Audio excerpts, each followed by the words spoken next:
আমার কথাটা মন দিয়ে শোনো।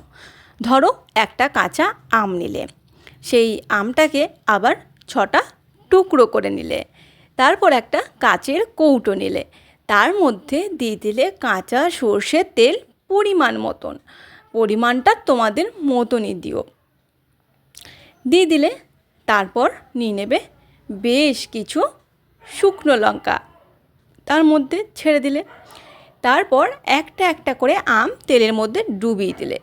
যখন দেখবে আমটা ডুবছে না, টিপে টাপে ধরে কোনো রকম করে ঢাকাটা আটকে দেবে বেশ জোরপূর্বক। তারপর দিন 10-15 এই তেলটাকে কড়ার রোদে ফেলে রেখে দেবে। তারপর দিয়ে বাড়িতে ঝালমুড়ি বানিয়ে দেখবে ট্রেনের সেই স্বাদ পাচ্ছ। তাহলে ঝালমুড়ি খাওয়ার জন্য ট্রেনে যাবার কি প্রয়োজন, বাড়িতে বসেই ট্রেনের সেই ঝালমুড়ি পাবে। তাহলে কেমন লাগলো আমার এই আইডিয়াটা?